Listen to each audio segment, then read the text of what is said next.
시편 50편 말씀을 읽어가는 날입니다.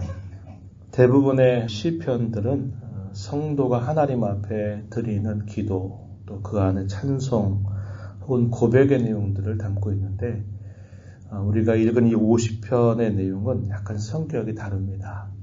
아삽이라고 하는 시인이 기록한 것인데 하나님께서 그에게 그분의 뜻을 알려서 백성들에게 이 사실들을 전해라. 특별히 하나님 앞에 예배하는 자들에게 분명히 이 사실들을 알려라 하는 이런 성격을 가지고 있습니다. 그래서 이 시의 성격은 예언적인 성격이 있다. 이렇게 분류할 수 있겠습니다. 그래서 우리가 읽은 이 말씀의 내용은 하나님께서 진정으로 기뻐하신 예배가 무엇인가 하는 것에 대해서 분명하게 우리에게 말씀해 주시는 겁니다. 당시에 하나님의 백성들이 하나님 앞에 끊임없이 제사를 드리면서 그러면서도 하나님께서 어떠한 제사를 기뻐하시는지를 생각지 않고 그저 제사를 드리는 일에 열중했고 그 제사와 자신들이 살아가는 삶이 늘 삶 속에서 연결이 되어야 되는데 제사와 삶이 따로 분리돼서 그들이 하나님 앞에 섬기는 모습을 보면서 하나님께서 그들의 잘못된 제사를 책망하시고 하나님이 참으로 기뻐하시는 제사가 무엇인가를 그들에게 일깨워 주십니다. 오늘날 우리가 하나님 앞에 행하는 예배에 있어서도 역시 이와 동일한 실수들을 우리가 늘 하기가 쉽기 때문에 하나님께서 기뻐하시는 예배 그것에 대해서 우리가 함께 이 말씀을 통해서 다시 점검하고 새롭게 하는 시간이 되기를 바랍니다. 하나님께서는 이스라엘 백성들을 마치 법정에 소환하듯이 그 백성들을 불러내십니다. 1절 말씀에 한번 보시면은 전능하신 이 여호와 하나님께서 말씀하사 해 돋는 데서부터 지는 데까지 세상을 부르셨도다. 부르셨다라고 하는 표현을 사용하죠.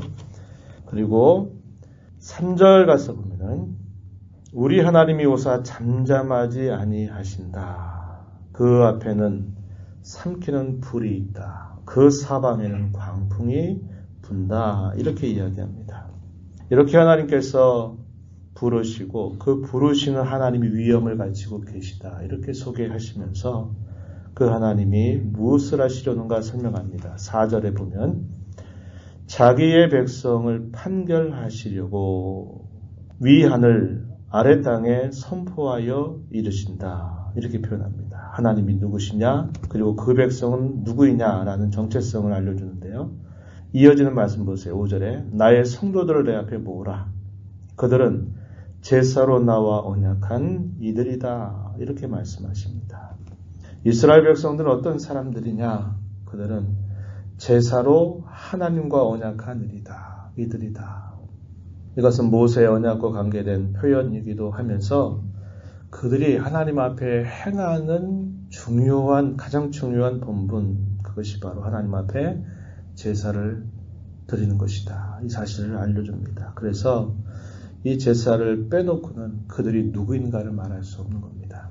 우리가 옛적에 출애굽기의 말씀을 읽으면서도 애굽에 종살이하고 있는 그 백성들을 하나님께서 모세를 통해서 바로에게 분명히 알리시죠. 이 백성들을 내보내라.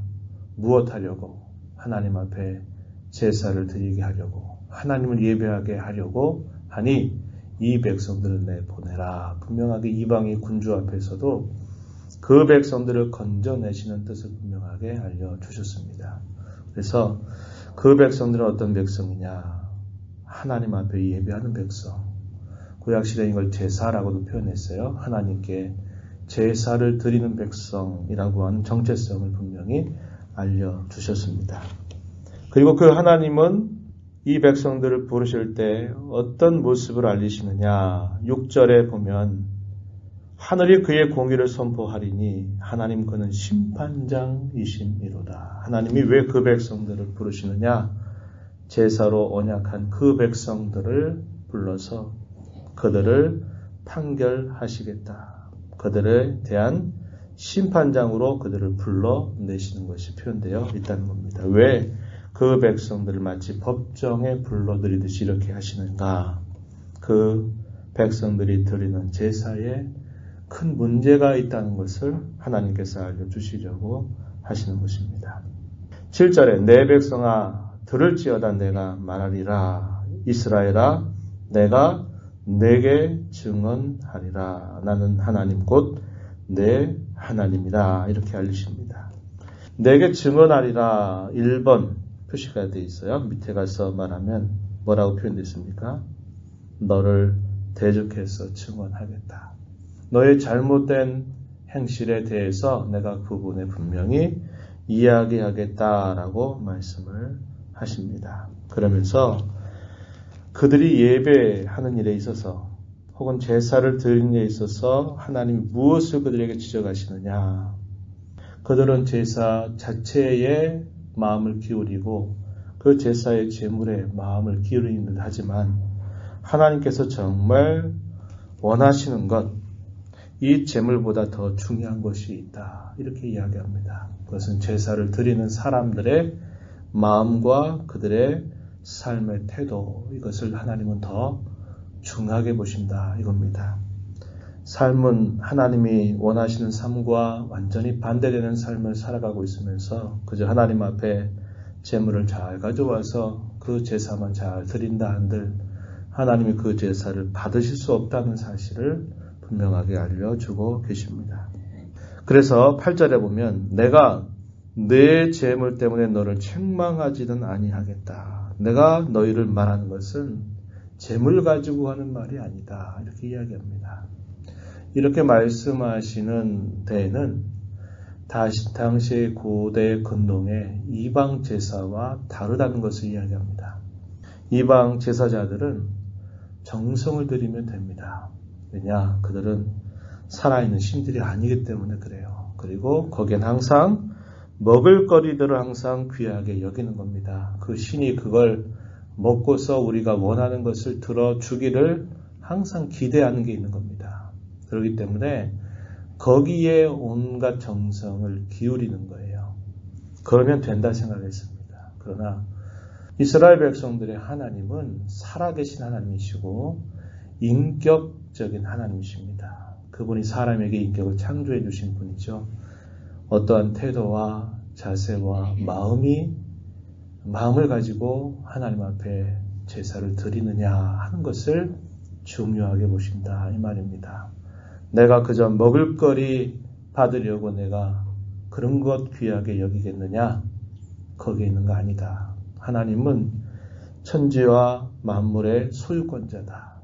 모든 것을 지으신 분이어서 먹을거리 잘 가져오면 내가 아이고 좋다 이렇게 하는 자가 아니다라는 사실을 분명하게 알려주시는 겁니다. 9절 이하에서 그 이야기를 쭉 하시는 겁니다. 내가 내 집에서 수소나 내 우리에서 수렴소를 가져가지 않을 것이다. 이는 왜냐? 삼림의 짐승들, 무산의 가축이 다 내 것이다. 11절 산의 모든 새들도 내가 하는 것이고 들의 짐승도 내 것이다. 12절에 세계와 거기에 충만한 것이 내 것이기 때문이다. 내가 수소의 고기를 먹겠느냐? 염소의 피를 마시겠느냐? 반문하십니다. 하나님이 원하시는 것, 그 제사의 중요한 것 뭐라고 말씀하십니까? 14절 보면 감사로 하나님께 제사를 드리며 지존하신 이에게 내 세원을 소원을 갚으며 환난 날에 나를 불러라 이렇게 말씀하십니다. 감사는 그냥 감사합니다 이렇게 표현하면 감사가 전달되는 게 아니죠. 우리가 사람의 관계도 마찬가지 아니겠습니까?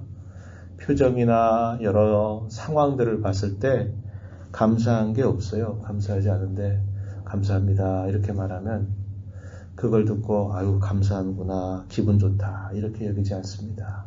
분명히 태도나 또 여러 모습을 봤을 때 감사가 아니라 굉장히 불편한 마음을 가지고 있어요. 그런데 와서 감사합니다 이렇게 말하면 오히려 기분이 더 상합니다.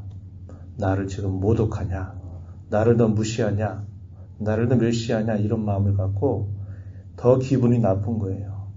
뭔가 맺혀져 있는 걸 풀지 않고서 그저 말만 감사하다 이렇게 말하면 그 듣는 사람이 더 마음이 상하는 겁니다. 왜 그럴까요? 인격적인 존재이기 때문에 그래요. 사람은 사람의 마음을 알고 그 마음 속에서 그것이 전달되는 겁니다. 마음이 없고 마음은 엉뚱한 데 있는데 그저 말로만 그런다 이렇게 말한다고 그게 전달되는 것이 아닙니다.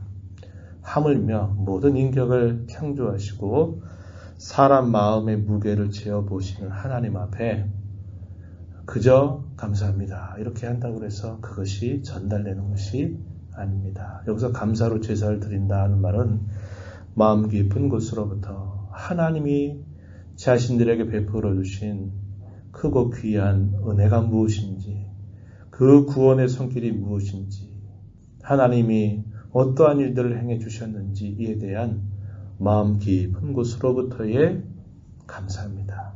그런 감사로 제사를 드려야 된다는 거죠. 그것이 없이 그저 입술로만 한다는 것은 아무런 소용이 없는 일임을 이야기해 주십니다. 소원을 갖는다라는 것, 이 소원이라는 것은 우리가 앞에 레위기에서도 살펴본 부분인데요. 그 소원은 하나님께 드리는 맹세입니다. 언제 이런 소원을 할까요? 하나님께서 베풀어 주실 은혜를 기대하면서 혹은 하나님께서 베풀어 주신 은혜가 너무나 크고 감사해서 하나님께 내가 어떻게 하겠습니다 라고 말하는 것을 뜻하는 겁니다. 거기에 하나님을 향한 마음이 표현됨이 없이 그냥 소원한다. 이것도 말이 되지 않는다 하는 겁니다. 그래서 감사로 제사를 하나님께 드리고 지존하신 이에게 내 소원을 갚아라. 그리고 환난 날에 나를 부르라. 어려움과 시련 가운데 있을 때 나를 진실하게 찾아라. 이것을 하나님께서 그 백성들에게 말씀하십니다. 그러면 내가 너를 건져주겠다. 내가 나를 영화롭게 하겠다. 나를 기쁘게 한다라고 하나님께서 말씀해 주시는 겁니다. 하나님이 재물보다 더 원하시는 게 뭡니까? 마음이라는 거죠. 시편 51편에 보면 하나님께서 우리에게 재물보다도 더 먼저 우리에게 구하시는 게 뭐냐? 상한 심령이다. 깨어진 마음이다. 라는 사실을 이야기해 주십니다. 시편 51편 17절 말씀에 보면 하나님께서 구하시는 제사는 상한 심령이라. 하나님이여 상하고 통회하는 마음을 주께서 멸시하지 아니하시리이다. 이렇게 다윗은 자신이 하나님 앞에 진심으로 회개하면서 하나님의 마음을 헤아려서 그것을 고백하고 있는 것을 우리가 알게 됩니다.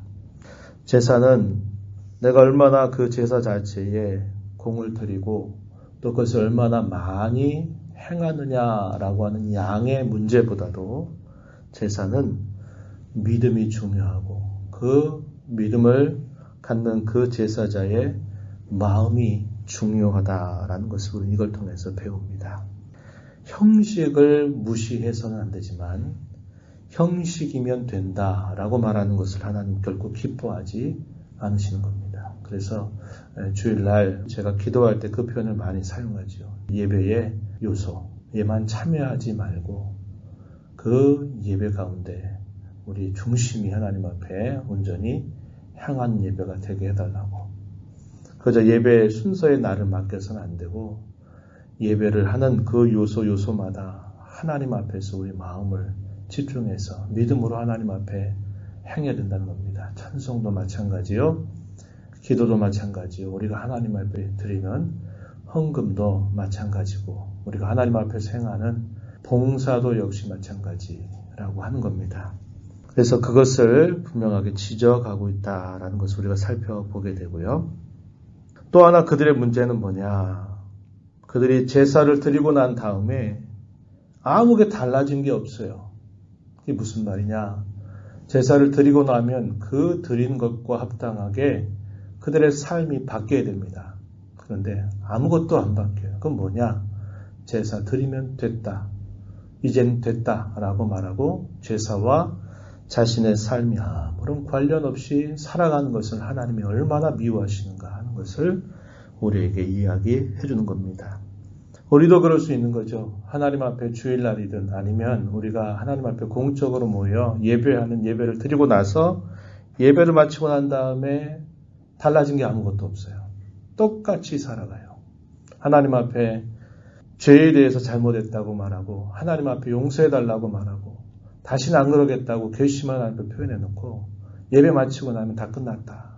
그리고 예배 이후에 똑같이 죄를 반복하고 똑같이 나쁜 그런 행실들을 고치지 않는다면 이것은 하나님이 결코 기뻐하실 수 없는 예배가 된다는 것을 우리에게 보여줍니다.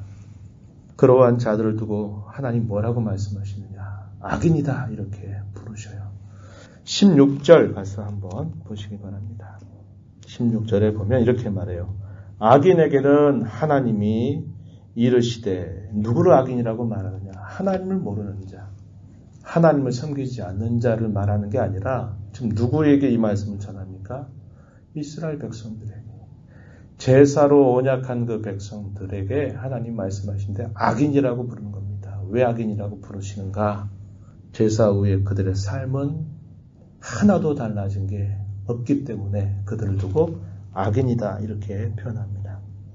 이거 보세요. 16절 이어지는 말씀 보세요. 하나님이 이르시되 내가 어찌하여 내 율례를 전하며 내 언약을 내 입에 두느냐. 율례를 전한다. 언약을 그의 입에 두었다. 어떤 사람을 말합니까? 이스라엘 백성들을 말하는 거예요. 이걸 가지고 잘못됐다고 이야기하시는 게 아닙니다. 그 다음에가 문제 17절 교훈을 미워한다. 내 말을 내 뒤로 던진다. 도둑을 보면 그와 연합한다. 간음하는 자들과 동료가 된다. 너의 입을 악에게 내어주고 내 혀로 거짓을 꾸며댄다. 앉아서 내 형제를 공박한다. 공박한다는 말은 늘상 반대로 말하는 겁니다. 악의적인 마음을 가지고 반대로 말하는 겁니다. 내 어머니 아들을 비방한다. 이렇게 말하는 겁니다. 율례를 전한다고 하나님의 언약을 자신의 입에 둔다고 말은 하면서도 정작 그들의 삶을 살아가는 태도는 악인과 똑같은 삶을 살아가고 있는 것에 대하여 하나님은 너희는 악인이다 라고 이렇게 부르고 있다는 겁니다. 그런데 하나님이 그렇게 행하는 죄에 대해서 바로바로 그것을 벌하시지 않게 되니까 어떻게 생각하느냐. 하나님을 자기처럼 생각한다 이 말입니다. 이어지는 말씀 한번 보십시오. 21절입니다. 내가 이 일을 행하여도 내가 잠잠하였더니 내가 나를 너와 같은 줄로 생각하였도다. 그러나 내가 너를 책망하여 내 죄를 내 눈앞에 낱낱이 드러내리라. 이렇게 하나님께서 말씀하십니다. 오늘 마찬가지입니다. 죄악을 지어도 하나님이 그 죄에 대해서 따끔하게 순간순간 우리를 혼내시면은 우리가 그 죄를 안 지을 것 같은데 하나님 그렇게 하지 않고 잠잠히 기다리십니다. 그러면 이렇게 해도 괜찮구나. 이렇게 해도 이렇게 슬쩍슬쩍 지나가는구나. 이렇게 사람들이 생각을 하고 악을 행하는 것을 두려워하지 않는 마음을 갖게 돼요.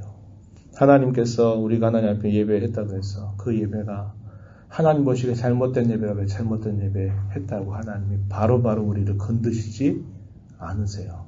기다리신다 이 말입니다. 그러면 우리는 그걸 가지고서 그저 아무런 문제 없는 양 똑같이 그렇게 살아가는 거죠. 그러나 하나님이 때가 됐을 때 낱낱이 다 드러낼 것이라고 분명히 이야기하시는 것입니다. 우리는 조심해야 합니다. 뭘 조심해야 하느냐.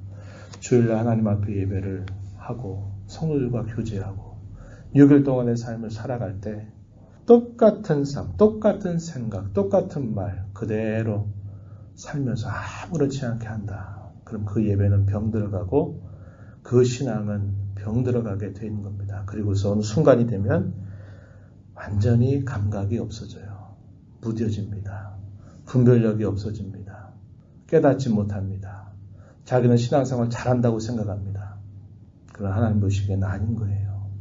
우리가 이런 부분들을 매우 주의해야 합니다. 그래서 옛적 이스라엘 백성들에게 하나님이 그들에게 그분의 뜻을 알려주시는 것만 아니라 오늘 저와 여러분에게 하나님은 이걸 분명히 우리에게 알려주시는 거예요. 그러면서 결론적으로 말씀하십니다. 하나님이 참으로 기뻐하시는 제사, 오늘날의 말은 말하면 참 예배 어떤 것인가? 마지막 부분 한번 살펴보시기 바랍니다. 감사로 제사를 드린 자가 나를 영화롭게 하나니 그의 행위를 옳게 하는 자에게 내가 하나님의 구원을 보이리라. 마음으로 하나님 앞에 그 제사에 참여하는 것 중요하다 그랬죠. 그리고 또 뭐가 중요합니까? 그의 행위를 옳게 하는 것이 중요하다. 예배 이후에 제사 이후에 우리의 말과 행실과 태도가 반드시 달라져야 합니다. 그리고 몸부림쳐야 합니다. 하나님의 은혜를 구하면서 다시는 그런 일을 반복하지 않도록 하나님의 은혜를 구하며 몸부림쳐야만 돼요. 그래서 달라져야 합니다. 그것 없이 똑같은 삶을 그대로 살아간다. 이것은 하나님을 욕되게 하는 것입니다. 그래서 하나님이 기뻐하시는 제사, 기뻐하시는 예배는 우리의 예배를 참여할 때 우리의 마음의 자세, 태도가 중요하고 예배 이후에 우리의 삶이 중요하다. 이 사실을 동시에 강조하고 있는 거예요. 주일을 보내고 이제 6일 동안 힘써 일하라 하시는 말씀을 가지고 이제는 흩어진 교회로 우리의 삶의 자리로 나아갑니다. 하나님의 이 귀한 말씀을 우리가 잘 기억하면서 하나님 도와주십시오. 저의 삶을 통해서 지난주보다 다른 삶을 하나님 앞에 살아가고 싶습니다. 하나님 도와주십시오. 무엇을 하든지 주와 함께 주님의 뜻이 뭔가를 생각하면서 행하게 하시고 주님 주시는 지혜와 힘을 의지해서 주님 믿음으로 더 살아가는 이 한 주간이 되도록 순간순간마다 도와주세요. 삶의 열매를 가지고 주 앞에 나와서 다음 주에 더 하나님 앞에 그 삶의 열매를 가지고 예배하게 도와주세요. 이렇게 우리가 기도하며 힘써 한 주간을 살아가야 합니다. 이런 하나님의 은혜가 우리 모두에게 함께 하기를 진심으로 바랍니다. 하나님 아버지 감사합니다. 이 새벽 시간 또 저희들을 사랑하셔서 주 앞으로 불러주시고 교회를 이루게 하시며 오늘도 찬양드리며 경배하며 또 이 하루를 이 한 주간을 살아가게 해주셔서 감사합니다. 하나님은 살아계신 분이요 우리의 마음을 감찰하시는 분이요 인격자이심을 우리가 기억하고 우리가 하나님 앞에 예배할 때마다 저희들의 마음가짐이 어떠한가를 늘 살펴보아 그저 형식에 치우치는 예배로 만족하고 살아가는 삶이 아니라 예배를 드리는 저희들의 중심과 자세와 그 내용이 하나님 기뻐하실 만한 참 예배를 행하는 이들이 되게 해주시고 예배 이후에 저희들의 삶이 아무런 상관없이 똑같은 삶을 번복하고 똑같은 잘못을 번복하는 삶이 아니라 저희들의 삶이 하나님께서 보시기에 합당한 삶을 살아가기 위하여 은혜를 구하며 늘 힘써가도록 저희들을 붙잡아 주시옵소서. 눈의 보좌 앞에 나와 아버지 은혜를 구하며 이 하루 이 한 주간을 살아가는 모든 주님의 자녀들에게 크신 은혜를 더하여 주시옵소서. 예수님 이름으로 간절히 기도하옵나이다. 아멘.